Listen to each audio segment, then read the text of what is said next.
Hi dear fans, friends and subscribers. Welcome to the Cricket Happening show today with your host Ram. And as I said yesterday, I'll be back with the semi-final report and a cricket update. Yes, I am ready for that.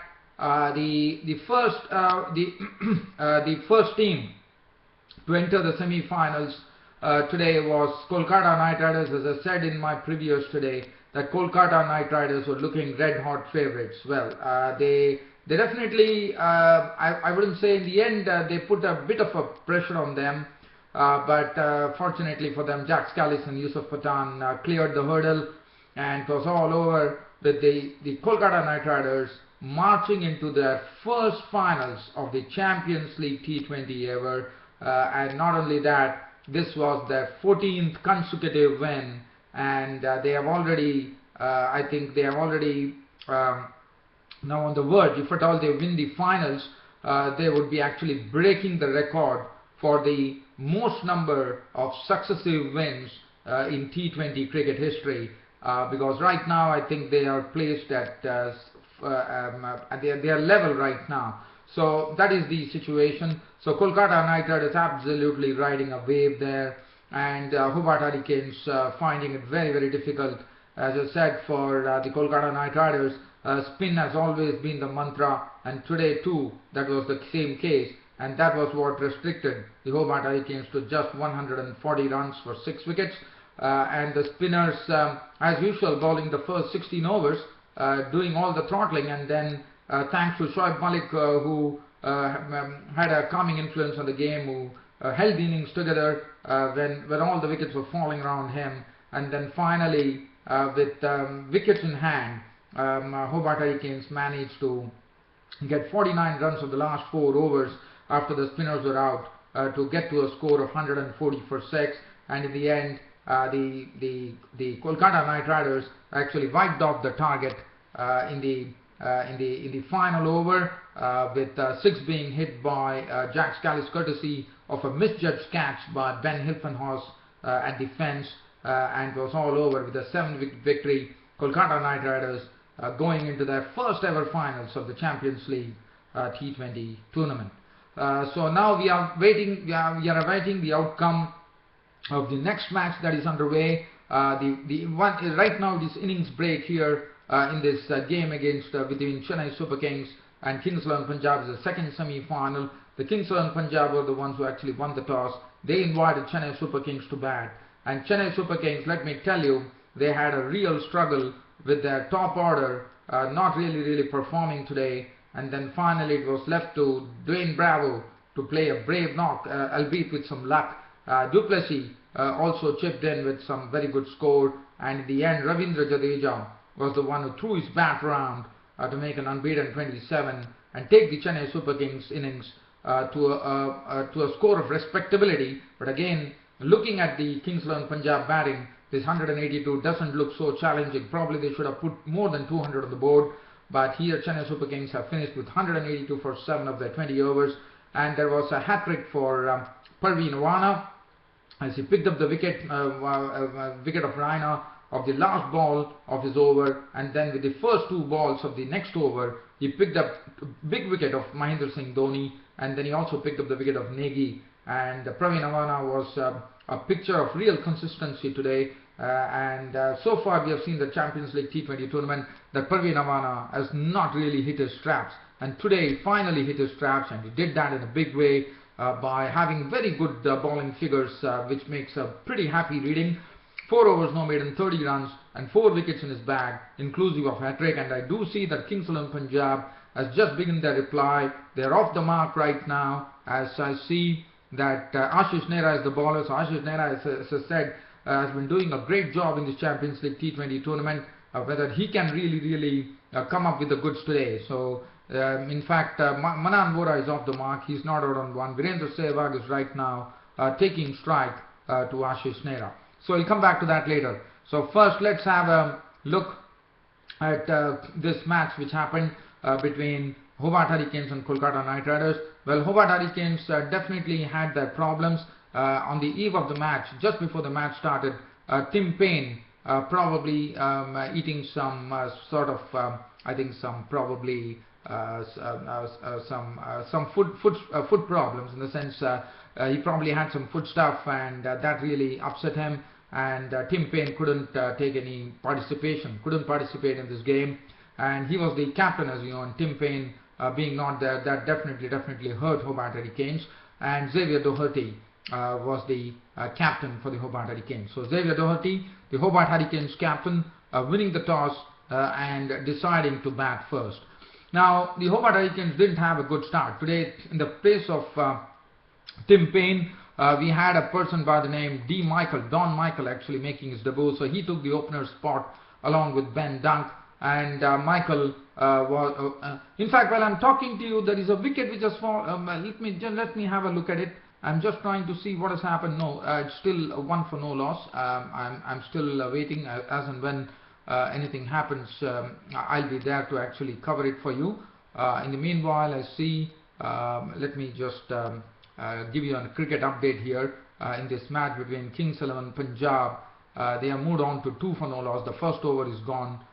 First over is bowled out by Ashish Nehra, and only 2 runs coming of it. We'll come back to that later. So just skipping the story back of the Kolkata Knight Riders Hobart Hurricanes match, the first semi-finals, which was played at the Rajiv Gandhi International Stadium, Uppal in Hyderabad today. Well, Andre Russell gave them the breakthrough in the second over itself, as Andre Russell took a beautiful catch as Don Michael tried to cream him through the offside, and a wonderful catch taken by Russell of his own bowling as the ball stopped after pitching and he was gone for naught. And of the very next delivery, it was the next over, in fact, it was Yusuf Pathan with his off-breaking delivery. The ball probably stopped and Andy Blizzard was taken by surprise. Probably there was an inside edge.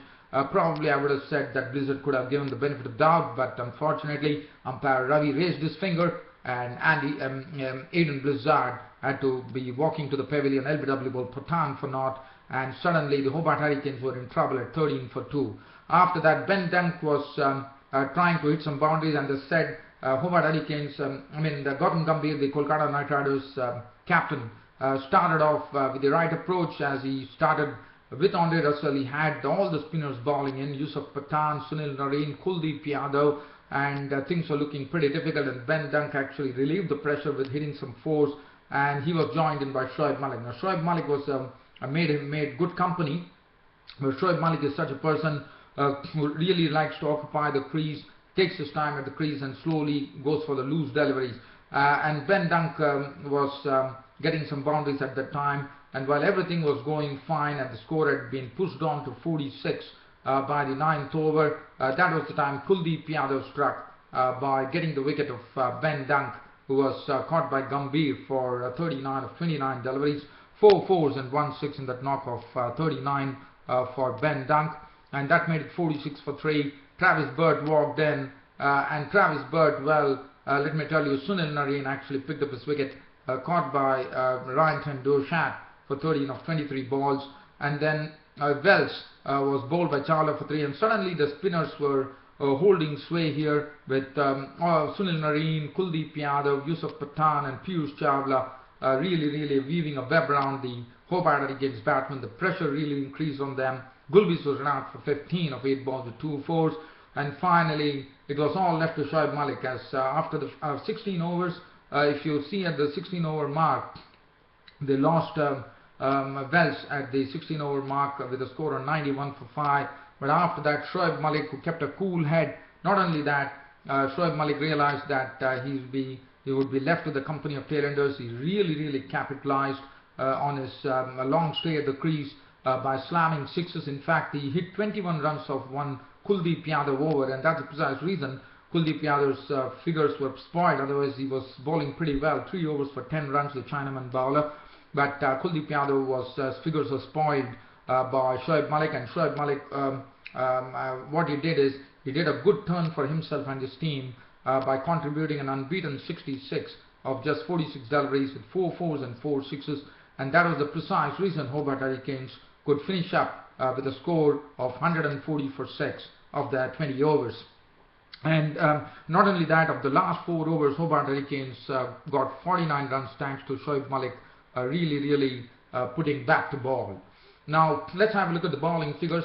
The bowling figures were absolutely superb. Yusuf Pathan 4 overs for 24 runs and 1 wicket. All the 6 wickets, 1 run out, and then barring that, all the other 5 wickets were shared equally by the spinners. And Russell 4 overs no more than 1 for 24.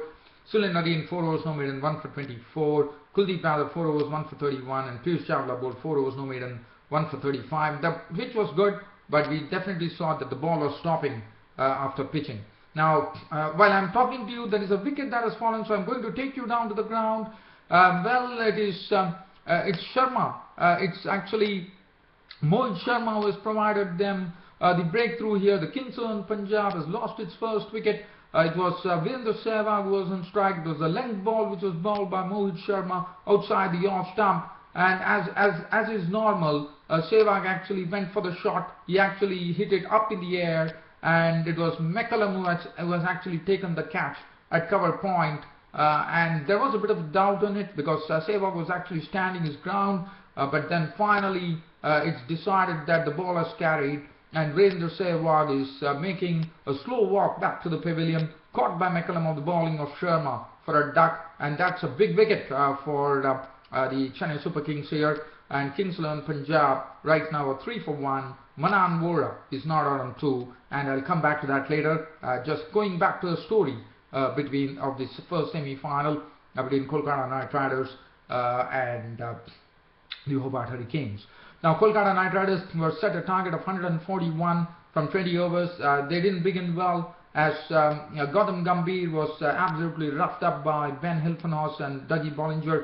The opening bowlers for Hobart Hurricanes really tested him with some short stuff there. And then finally, Gambhir trying to flick a delivery from the bowling of Bollinger, actually flicked it, but he flicked it straight to the mid-wicket area where Wells took the catch, and Gambhir was walking back to the pavilion out for 4 of 11 balls. So that made the score 20 for 1. Robin Uthappa hit some boundaries, and then finally Xavier Doherty was into the attack. And Xavier Doherty, as you know, is the captain of the Hobart Hurricanes team today, in the absence of Tim Payne, who was injured. And what he did best was he picked up a very good wicket there, with Robin Uthappa actually leaving his crease, coming down the wicket. But then Xavier Doherty was smart for that. He slipped the ball, and the ball actually went on to hit the stumps. In fact, Robin Uthappa had actually come down the wicket. He had left all his stumps open, and Robin Uthappa saw his stumps being disturbed by Doherty for 17 of 21 balls with 3 fours, which made the score 44 for 2 in the 8th over. Jack Scalise and Manish Pandey were in the middle, and then there was some real urgency in proceedings, which was provided by Manish Pandey, as Manish Pandey hit some very good boundaries. As you know, he hits the long boundaries pretty well. He prefers to hit the ball through the long on and long off area, and that's what precisely Manish Pandey did to the bowlers, and then slowly trying to grab the initiative back from the Hobart Hurricanes, because as the 44 for 2, and then it was a very good effort by Jack Scalise and Pandey, put up a very good partnership, which yielded pretty good runs. In fact, from 44 for 2, they actually pushed up the score to they pushed the score to 107. So with Manish Pandey playing some very good strokes, and Jack Scalise also doing the same, but definitely the more aggressive one was Manish Pandey, contributing 40 of 32 balls, 6 fours and 1 6. And in the 16th over, we saw the exit of Manish Pandey, as Ben Lawlin actually had him caught by Shoaib Malik for 40 of 32 balls, 6 fours and 1 6. That made the score 107 for 3 in the 16th over, and they still required another 33 runs with another 26 balls still to come. So basically it was 33 runs, but it was a pretty, one would have probably thought it was a mere formality, but suddenly we saw that some very good bowling from the pace bowlers, Hilfenhaus and Bollinger, coming back and really troubling both Scalise and Yusuf Pathan at the crease with some very well pointed Yorkers, and that did not enable the Kolkata Knight Riders to get some runs, and suddenly the pressure started building, and the equation came up to 21 of 13 balls, and that was the time Yusuf Pathan opened up by hitting a very good 6. He creamed the 6 beautifully. That relieved a bit of a pressure, and then finally Jack Scalise started going aerial. First he put Ben Hilfenhaus over the ropes for a six, and then when and then the pressure was totally relieved when in the final over it was courtesy. Actually, Jack Scalise had gone for a biggie against Dougie Bollinger. The first ball, 6 runs were required of the final over, and Jack Scalise tried to hit a ball which was actually going like a catch to Ben Hilfenhaus in the deep at the fence, but Ben Hilfenhaus actually misjudged the catch, and the ball was tripped by Ben Hilfenhaus over the fence, and that was it. Kolkata Knight Riders had won, and that was declared a 6, with Jack Scalise not out on 54 of 40 deliveries with 4 fours and 2 sixes. Yusuf Pathan was not out on 14 of 13 balls with 1 6, 1 4, and 141 for 3 was the final tally for Kolkata Knight Riders, thus winning the first semi-final of the Champions League T20 tournament by 7 wickets and marching to the first ever finals of a Champions League T20 ever. Now, looking at the bowling figures as far as the Hobart Hurricanes bowlers were concerned, Ben Hilfenhaus 4 overs none for 28, bowled well. Bollinger 3.1 overs no maiden 1 for 26. Xavier Doherty 4 overs 1 for 28, bowled well. Gulbis 4 overs no maiden none for 23. Ben Llewellyn was the costliest of all, 4 overs no maiden 1 for 36. Jack Scalise of Kolkata Knight Riders keeping a very having a cool approach to the game with all his experience, nurtured his team to the finals of the Champions League T20 tournament, and that was it. So Kolkata Knight Riders becoming the first team to reach the finals of the Champions League T20 tournament.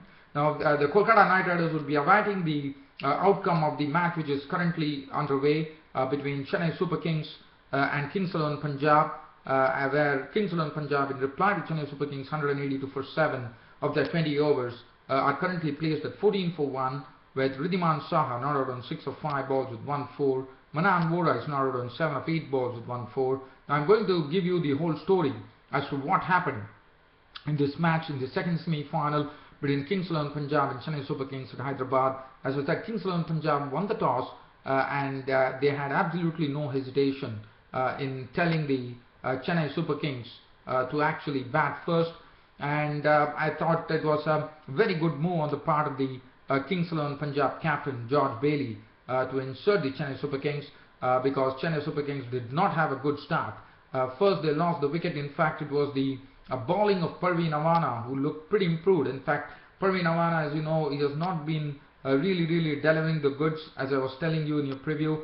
But today, definitely Parveen Awana was absolutely a changed bowler, as he first picked up the wicket of Dane Smith by castling him for 14 of as many balls with 2 fours, which made the score 23 for 1 in the 4th over. After that, Brendan McCullum and Suresh Raina were at the crease, and Thisara Pereira actually picked up the very big wicket of Brendan McCullum for 6, and that was the time the score read 29 for 2 at that stage.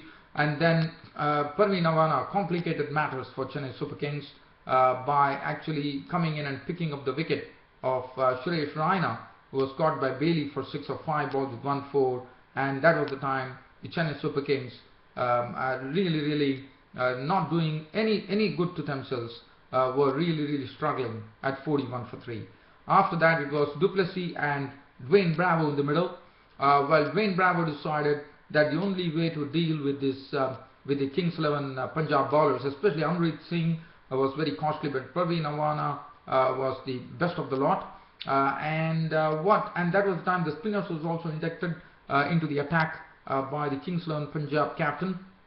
So that is the time Dwayne Bravo and Du Plessis decided to really have their way. With Dwayne Bravo, as I said, he decided that the only way to deal with the bowlers is to go full out, go on a full out attack, and that's what precisely Dwayne Bravo did. He actually carted some beautiful sixes. Not only that, he played with some luck. He was dropped a couple of times. Maxwell dropped him at the long off region, and also he was dropped. There was one more catch which was dropped while he was batting, and Bravo actually rode his luck, I would say. Du Plessis, well, he was giving him good company, and what they did is they really brought lots of respectability to the score by pushing the score on to 106 with a 65 run, very good partnership, where Du Plessis really played the anchor role, I would say. And then finally, when the score reached 106 and definitely runs were required, Akshar Patel got the very important wicket of Dwayne Bravo, dismissed him, caught by Maxwell, bowled Patel for 67 of just 39 deliveries with 7 fours and 3 sixes. So that made the score 106 for 4. And then there was some drama. After that, from 106, it was Du Plessis who was doing all the scoring along with Nagy. Nagy was a passive partner at that particular. He had hit 1-6 in his knock there. And when the score reached 141, there was a 35 runs added. That was the time, in fact, Parveen Awana was brought into the attack. Now, when nobody realized that Parveen Awana had taken a wicket of the last ball that he bowled in the previous, on his initial spell when he took Suresh Raina, and then when he came back to his second spell, he actually got onto a hat-trick by first dismissing Praveen Nagy clean bowled for 8 of 5 balls with 1-6, and then he had a big wicket with Mahendra Singh Dhoni going off the very first ball that was delivered by Awana, as Mahendra Singh Dhoni tried to actually flick a delivery, but probably the ball stopped on him, and Karanveer Singh was the man who took the catch, and Parveen Awana was absolutely ecstatic, and nobody knew about it. And then finally one realized that Parvinder Awana had taken a hat-trick, because he had taken a wicket of the last over that he bowled. That was in the initial phase of the match, and then when he was given his second spell, he picked up 2 wickets. So that made it a hat-trick. So Dhoni was gone for ducks, and that was a very, very big wicket. And this was the wicket that I'm sure Kings XI Punjab would have wanted, and they got it pretty quickly. But then Ravindra Jadeja, who came there, he slammed an unbeaten 27 of just 13 deliveries with 2 fours and 2 sixes. Ravichandran Ashwin was not out on 2, and Chennai Super Kings went on to a total of 182 for 7 of their 20 overs. Now let's have a look at the bowling figures.